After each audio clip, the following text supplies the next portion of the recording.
அனைத்து தமிழ் நெஞ்சங்களுக்கும் மற்றும் மாணவர்களுக்கும் கனிவான வணக்கங்கள். வாங்க நம்ம வீடியோல அடுத்த தலைப்பை பத்தி நம்ம பார்க்கலாம். சிலப்பதிகாரம்னா என்ன அப்படின்ற கதையை பத்தி நம்ம தெரிஞ்சுக்கிட்டோம். போன வீடியோல நம்ம போட்டோம், சரிங்களா? நிறைய பேர் பார்த்திருக்கீங்க. இப்ப இந்த கம்பராமாயணம் அப்படின்னா என்ன அப்படின்றத நம்ம பார்த்துருவோம், சரிங்களா?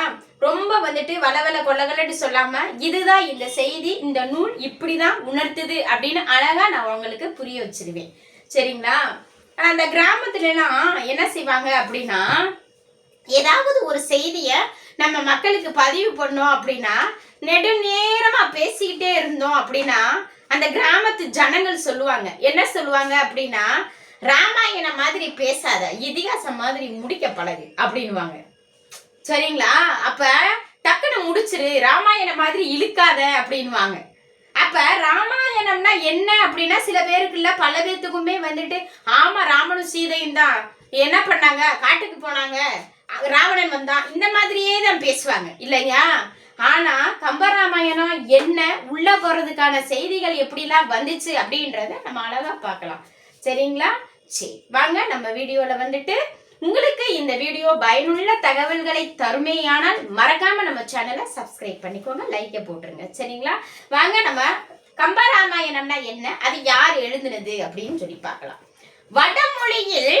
வடமொழியில் வால்மீகி முனிவர் இயற்றிய ராமாயணத்தை தழுவி தமிழில் கவிப்பேரரசர் கம்பர் இயற்றிய ராமாயணம் கம்பராமாயணம் என அழைக்கப்படுகிறது. புரிஞ்சிருக்கும் நினைக்கிறேன் மாணவர்களுக்கு. வடமொழியில் வால்மீகி முனிவர் இயற்றிய ராமாயணத்தை தழுவி தமிழில் கவிப்பேரரசர் கம்பர் இயற்றிய ராமாயணம் கம்பராமாயணம் என அழைக்கப்படுகிறது, சரிங்களா? கம்பராமாயணம் இந்த கம்பரோட பிழை, அதாவது கம்பர் பெயர் காரணம் பிழையாக பல செய்திகள் செவிவழி செய்தியா பரவி வருது. கம்பரோட பெயர் காரணம் பிழையான ஒரு செய்தியா பரவி வருது. அது என்ன செய்தி அப்படின்னா, கம்பர் கம்பங்கொள்ளையில் பிறந்ததால், கம்ப மாகாளி என்று அழைக்கப்பட்டதால், கம்ப சித்திரம் குழந்தை கிடந்ததால் அப்படின்னு சொல்லி நிறைய பிழையான காரணங்கள். கம்பர் என்னும் பெயர் கொண்ட உவச்சர் குலத்தில் பிறந்ததால் அப்படின்னு சொல்லி பிழையான காரணங்களா கம்பராமாயணத்திற்கு கம்பருக்கு பேர் சொல்றாங்க. ஆனா அது இல்ல, சரியான காரணம் என்ன தெரியுமா? கம்பர் கவித்திறமையை அரசர்களிடம் இருந்து பரிசிலாக பல யானைகளை பெற்றார். அந்த யானைகளை கட்டி போடுவதற்கு அவர் வீட்டில் பல தொட்டில்களை கட்டினார், சரிங்களா? கட்டி போடுவதற்கு அவர் கம்பங்கொள்ளையில் நாட்டப்பட்டு இருந்தது. கம்பன் வீட்டு கட்டுத்தரையும் கவிபாடும் என்ற தொடர்கள் கம்பரின் பெயர் வர காரணமாயிற்று. புரியுதுங்களா? அரசர்களிடமிருந்து பல யானைகளை பரிசாக வாங்கி கம்பரோட கொள்ளையில என்ன பண்ணினாரு அப்படின்னா, யானைகளை கட்டி போடுவதற்கு பல கொட்டில்கள் கட்டினாரு. அதனால கம்பர் வீட்டு கட்டுத்தரையும் கவிபாடும் என்பது அவர் பிறந்ததற்கு சரியான காரணம் அப்படின்றத நம்ம வரையறை செய்கிறோம். கல்வியில் பெரியவன் கம்பன், கம்பன் வீட்டு கட்டுத்தரையும் கவிபாடும். கவிபாடுவதில் சிறந்தவர் தான் நம்மளுடைய கம்பர். கம்பர் எழுதிய வேறு நூல்கள் ஏறெழுபது, சிலை எழுபது, திருக்கை வழக்கம், சரஸ்வதி அந்தாதி, சடகோபர் அந்தாதி. கம்பர் எழுதிய வேறு நூல்கள் நல்லா கவனிங்க. ஏறெழுபது, திருக்கை வழக்கம், சரஸ்வதி அந்தாதி, சடகோபர் அந்தாதி போன்ற நூல்கள் கம்பர் எழுதிய வேறு நூல்கள் ஆகும், சரிங்களா? இப்ப கம்பராமாயணம் ஆசிரியர் கம்பர். காலம் கிபி 9ஆம் நூற்றாண்டு அல்லது 12ஆம் நூற்றாண்டு என்று வரையறை செய்வோரும் உள்ள. கிபி 9ஆம் நூற்றாண்டு அல்லது 12ஆம் நூற்றாண்டு என்று வரையறை செய்வோரும் உள்ளனர், சரிங்களா? அடுத்து இவர் எழுதின பாடல்களோட மொத்த பாடல்களின் எண்ணிக்கை 10,480. எத்தனை எத்தனை வகை 8 வகை பாடல்களால் ஆன யாப்பினை கை கொண்டார். 8 வகை பாடல்கள் ஆன யாப்புகளை கையாண்டுள்ளார். யாப்பு என்பது என்ன சொன்னோம் அப்படின்னா, யாப்பு என்பதற்கு காட்டுதல் என்று பொருள். தமிழில் யாப்பு என்பதற்கு காட்டுதல் என்று பேர். சரிங்களா? இது போக நம்மளுடைய கம்பராமாயண பாடல்கள் எல்லாமே எதை முன்னிட்டு வரையறை செய்கின்றன அப்படின்னா, அரிசீர் கலிநடிலடி ஆசிரிய விருத்தம், எழுசீர் கலிநடிலடி ஆசிரிய விருத்தம், எண்சீர் கலிநடிலடி ஆசிரிய விருத்தம், களி விருத்தம், களித்தாடிசை, களித்துறை, இது எல்லாத்தையும் உள்ளடக்கியதுதான் இந்த கம்பராமாயணம். சரிங்களா? கம்பராமாயணத்தின் காண்டங்கள் மொத்தம் 6 வகையான காண்டங்கள் இருக்கின்றன. 1 பாலகாண்டம், 2 அயோத்தியா காண்டம், 3 ஆரண்ய காண்டம், 4 கிட்கிண்டா காண்டம், 5 சுந்தர காண்டம், 6 யுத்த காண்டம். இந்த 6 காண்டத்திலையும் நம்மளுக்கு வந்துட்டு ஒரே கதை அமைஞ்சிரும். அனுமனோட திருவடிகள். இப்ப சுந்தர காண்டம் அப்படின்னு இருக்கு இல்லையா, அனுமனுக்கு சுந்தரன் என பெயர் வர காரணம் என்ன? அனுமனுக்கு சுந்தரன் என பெயர் வர காரணம் என்ன? அனுமனின் திருவடிகளே அங்கு வர்ணிக்கப்படுவதால், அனுமனின் திருவடிகளே இங்கு வர்ணிக்கப்படுவதால் அனுமனுக்கு சுந்தரன் எனும் பெயர் வந்தது அப்படின்னு நம்ம சொல்லுவோம். சரிங்களா? சரி, இது இருக்கட்டும். இப்ப அடுத்து என்ன சொல்றாங்க அப்படின்னா, கம்பர் அறிஞரோட பார்வையில் எந்த மாதிரி எல்லாம் சொல்றாங்கன்னு பாரு. அறிஞரோட பார்வை ஃபர்ஸ்ட் ராகவையங்காரோட கருத்து எப்படி இருக்குன்னு பாருங்க. வடமொழி தென்மொழி, வடமொழி தென்மொழி காப்பிய தலைவனாகிய பொன்மயில் நம் சித்திரக்கோளை தோய்த்து, நம் சித்திரக்கோளை தோய்த்து தம் காப்பிய ஓவியத்தை கம்பநாடர் வரைந்தார் அப்படின்னு சொல்றாங்க இந்த கம்பராமாயணத்தை. அது மட்டும் இல்ல, நம்மளுடைய தமிழ் காதல் குளத்தங்கரை அரசன் மரம் எழுதக்கூடிய வாவேசு ஐயர் கம்பரை சித்தரிச்சிருக்கார். கம்பராமாயணத்தை என்ன சொல்றாருன்னு பாருங்களேன். இளியது ஏனிது குறக்க நீக்கம் மகாபாரதம் முதலானவற்றை வெல்லும் சிறப்புடையது இந்த கம்பராமாயணம். ஏன் இது இளியட் ஒடிசி, வேற என்ன சொல்லுவாங்க, துறக்க, மகாபாரதம், இது எல்லாத்தையுமே மிஞ்சியதுதான் இந்த கம்பராமாயணம். மேலும் ஒரு சிறப்பினை சேர்த்தது. இது மட்டுமல்ல, தனக்கு முதல் நூலான வான்மீகி ராமாயணத்தையே விஞ்சும் அளவுக்கு கம்பராமாயணம் தமிழில் சிறப்புடையது.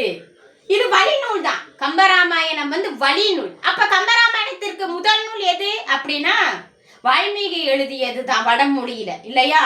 அங்க எப்படி செஞ்சாங்க அப்படின்னா, ராமரையும் சீதையையும் அதாவது என்ன பண்ணினாங்க அப்படின்னா தெய்வங்களாகவே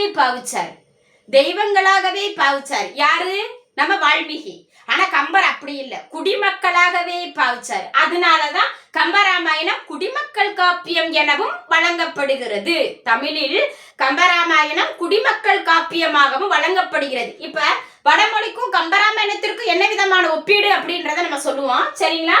இப்ப பாகவதம் என்ற ஒரு ஆசிரியர் என்ன சொல்றாருன்னு பாருங்களேன். கம்ப மொழி செம்மொழியின் கலித்திறன் மொழி அப்படின்னு சொல்றாரு. செம்மொழியில கலைத்திறன் மொழியாம் கம்ப மொழி. நம்மளுடைய தமிழ் அழகா வர்ணிச்சிருக்காங்க பாருங்களேன். புரியுங்களா? எஸ் மகாராஜன் அவர்கள் என்ன சொல்றாரு அப்படின்னா, உலகத்திலேயே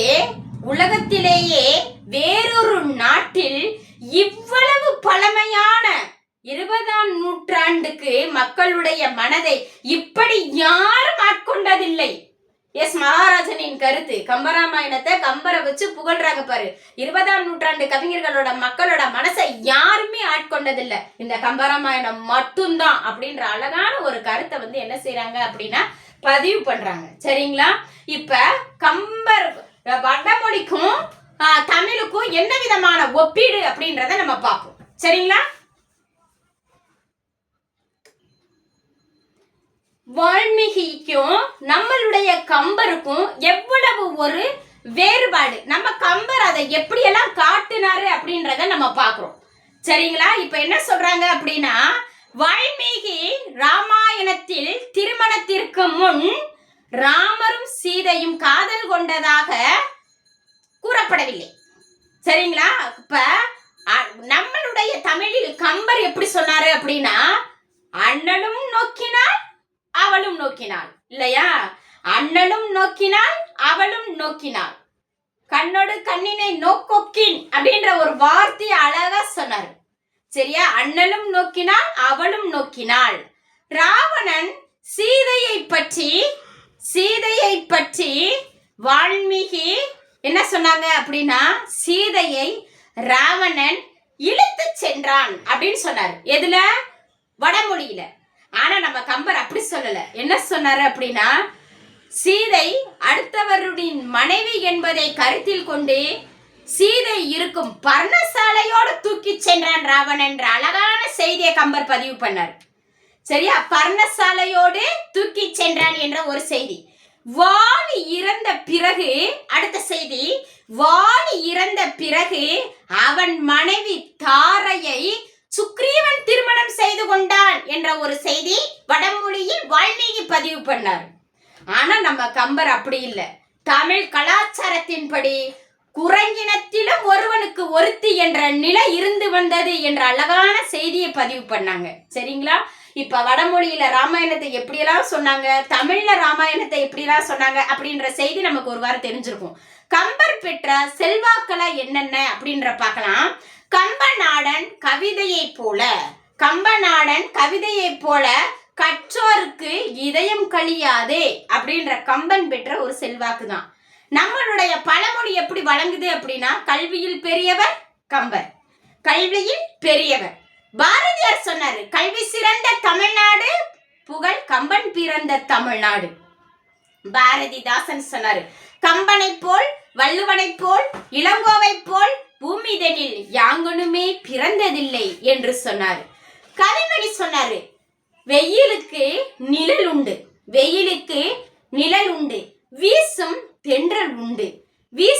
தென்றல் காற்றுக்கு உண்டு, கையில் கம்பன் கவியுண்டு என்றான் கவிமணி இல்லையா?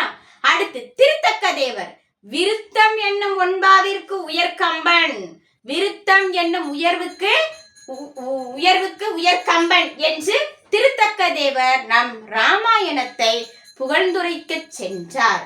இதுதான் கம்பராமாயணத்தோட ஒப்பீடு. இதுக்கு முன்னாடி நம்ம பலவிதமான கருத்துக்களை நம்ம பதிவு பண்ண போறோம். இப்ப கம்பராமாயணம் என்ன அப்படின்றத செய்தியை நம்ம அடுத்த வீடியோல பார்ப்போம். மறக்காம நம்ம சேனலை சப்ஸ்கிரைப் பண்ணிக்கோங்க. நன்றி, வணக்கம்.